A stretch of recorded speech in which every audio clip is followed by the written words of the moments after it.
All right, we're going to be doing the install on the S650, 2024 plus Mustang front splitter from EMP.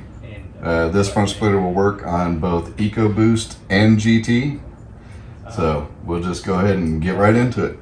First step, we'll be removing 12 of these stock screws that are in here. They're all up underneath. They're 7mm heads on these. So we're going to remove all 12 of those, and you'll be saving those screws because we will be reusing those for the install.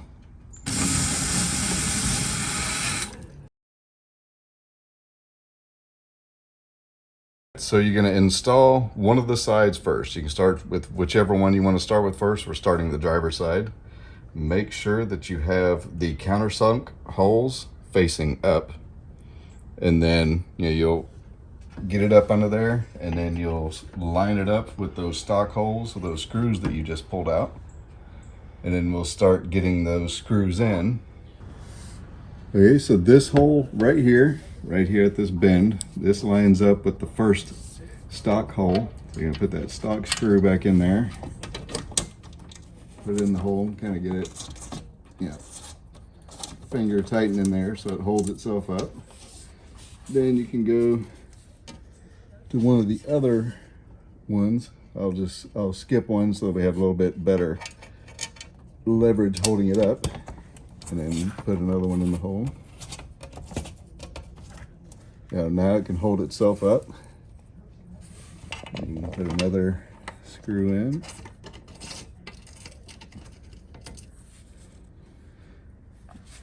And you're not going to put them all in yet because you're going to need screws here that are going to help hold up the center section once you install it. But we're going to install these two sides first with just the stock screws, and then we'll put the middle in and make sure that everything lines up before we tighten everything up completely. So we'll just get these tightened up a little bit more,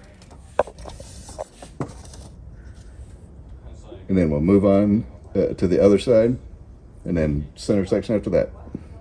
Also added this one, so you'll have 4 stock screws in the side before proceeding, and then you can go ahead and tighten them up a little bit. If you're using a power tool, don't tighten them completely with the power tool. We always come back and do a hand tighten at the end.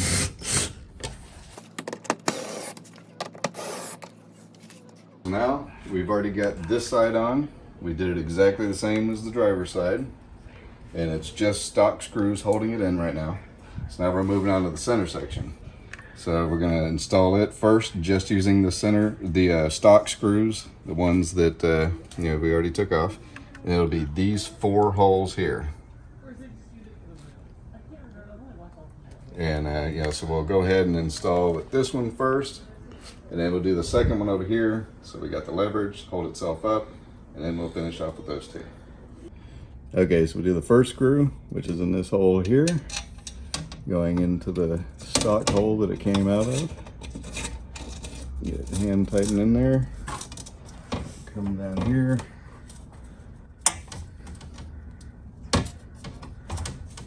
Got another one. And you can just kind of move it around, feel where the hole is, and then get this screw back in there, and that'll hold itself up.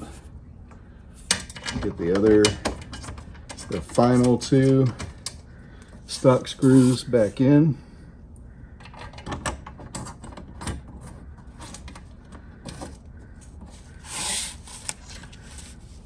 Then go ahead and tighten them up. Remember, we always do a final hand tightening on these. I wouldn't tighten them all the way with a power tool. Before we do the screws here with the support rod mounts, we need to make sure things are lined up. And you make sure that you feel the edge, and you can see in the holes if anything's obscuring you. If it's sticking out like that, you need to move it back, get it lined up in the front. Do the same on the other side. And just make sure that both sides stay lined up, and then we're ready to move on to the next step, but we're able to move this because we didn't have those tightened up all the way. We actually went back and loosened them up a little bit just so we can move this and get these, you know, exactly where we need them. Okay, so now we can get the support rods in. You gotta kind of put them in towards the back first and angle them in. You might have to pull pull it down a little bit, get it in there. And then if you notice, we sanded this edge. Sometimes the powder coat might be a little bit thick. So if you have an issue getting this into this slot up underneath, then you might just need to sand it and then it'll go right in. You know, we just happen to have one of them that had some thick powder coat on it, so we wanted to show this as a just in case scenario. All right, so you get it up underneath and then you'll see that there's the slot there where it goes in. Then you need to make sure these are pinched together good or else it won't fit in the slot. And then you just get it put in there. And sometimes, you know, they can still be a little tight trying to get them in. And every once in a while also, if you just spin it around 180 degrees and try to get it in the other way, you know, sometimes they'll fit one way and not the other. But we like to have fairly tight tolerances in these so that there's no, you know, vibrating and shaking. You know, the tighter the tolerance, the better it is. So, all right, so we get this lined up and then we get the bolts in. Gonna put this bolt in from the top, you know, and with this, the little bar up underneath here, you have to kind of shimmy it sometimes, wiggle it, and then finally get it into place so you can line the holes up. But then put one of the 3/4 inch screws, one of the ones that are, yeah, a little longer. Put that in there, and then got the nylock nut, and get it on there. You can't get it very far by hand, but then you're going to use a 1/8 inch hex bit, and also the other side, it's a 3/8, and you might need a deep one, or, you know, we're just going to get these partially tightened and then we go back with just a wrench and hang on to it to get them fully tightened. But for now, we're just going to go ahead and get them slightly tightened on there.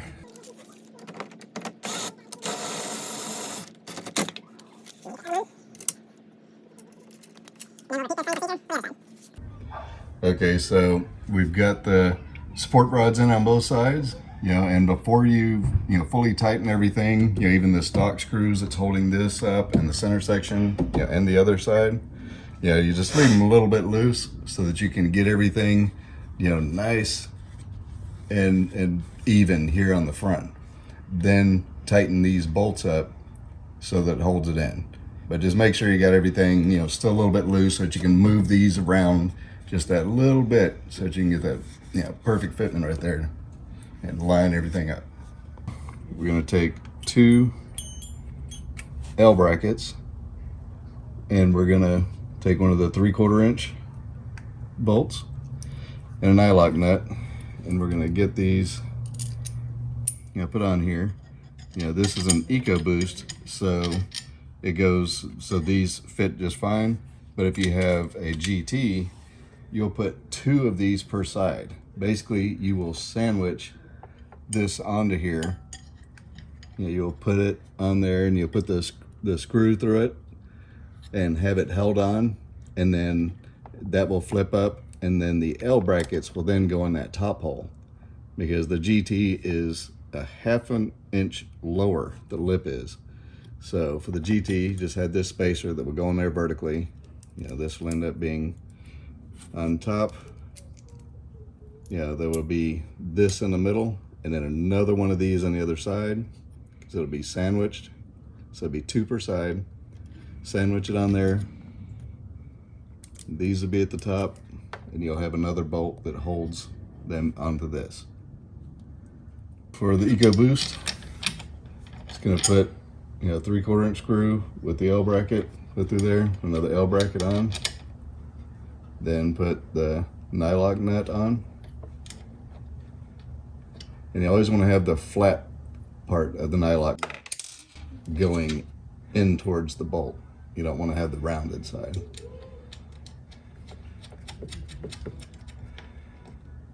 All right, so then we'll get that tightened up a little bit, and then we'll move on to this next part. Tighten this up just enough so that it will hold the L brackets in place, you know, so that you can still move them, get them to where they're gonna lay flat on this bottom portion of the car here. And then, you know, this part can be a little bit tricky if you don't have a power tool. You know, we've got this nice little 90-degree L here that helps us get in the tight places. But you want to make sure that the support rod is straight, and then have your screw through it. Make sure everything's straight, and then start going in with the screw. And it's going to be one of the blackhead screws. It's a 3/4 inch screw. And then just be careful getting it in there. And if you're using a power tool, don't tighten these all the way up with the power tool, because you can strip out the plastic. So you want to just be sure that you get it close, and then later we're going to go back and hand tighten every screw and bolt on it. All right, so we'll go ahead and finish this side, and then we're going to move on the other side, and then we'll be done with the support rods.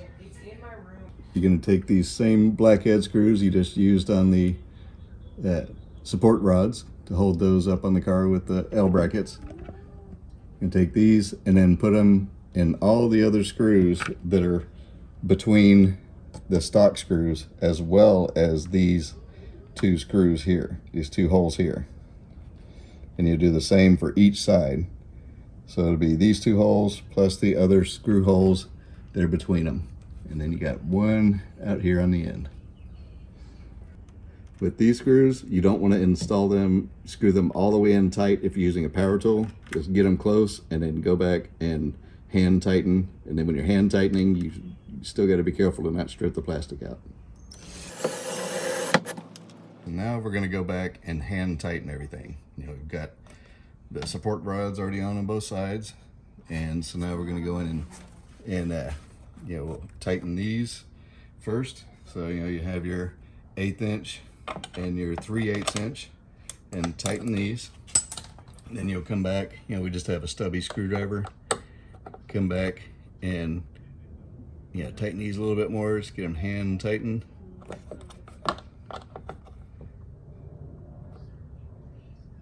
And then these you can get really tight. These here, you can also get really tight. These two bolts and nylock nuts. And do the same thing for both sides. And then up underneath, you've got the, you know, all the black-headed screws that we did in, and go back and hand tighten those. And sometimes you can even look up and you can see that it's closing the gap, and then you'll start feeling resistance, and you don't want to tighten it. I mean, you want to get it tight enough so they're not going to come out, but you don't want to get it too tight where it strips out that plastic. So you do all those, and then you come back with your 7mm and, you know, hand tighten all these. You know, and these can hold a little bit better because they're going into a metal clip nut, but get these tightened up as well by hand, and make sure everything is tightened up on the bottom, every single screw and bolt, and then tightening up these and your connections up here. All right, so now we're gonna do the install of the winglet. If you've got a winglet version, you gotta make sure that the countersunk holes are facing out. So it goes on like that. And then what we're gonna do first, you know, and this can actually be done before you install it on the car. We're just doing it afterwards because we wanted to show with and without wings. So, because the wingless version doesn't have these holes. So if you buy the wingless version, don't worry, those holes won't be there. So, you know, we can go ahead and, you know, we'll put the screw going in from the top, and it'll be one of the small 1/2 inch screws going to the top. And then have a nylock nut that will go on it from underneath. Just get them, you know, hand tighten as much as you can at first. Do the same for the back one.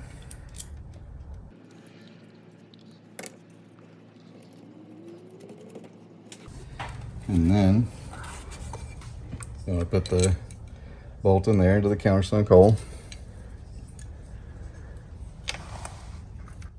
Put it through the hole.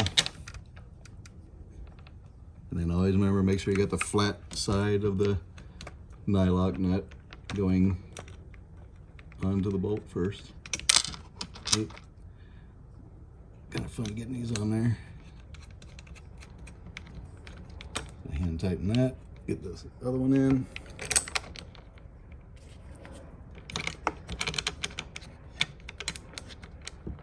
And then once you've got all four on there holding it on, you'll want to move the winglet so that it's right in the spot where you want it. You know, because you can move it around so that you can, you know, get it right on there, and then, yeah, tighten them up. So we recommend tightening these first. Tighten these here first, then making sure of your distance from the, from the splitter. You know, get it on there and then tighten it up, and also make sure that you're good in the back here, and tighten everything up and you're ready to go. Then do the same for the other side and your install is done. Okay, so whenever you're doing the winglets, make sure that the winglet is actually outside, you know, sits outside of the splitter. You know, it won't sit on top of it, it'll sit next to it, so that you'll have it just like that.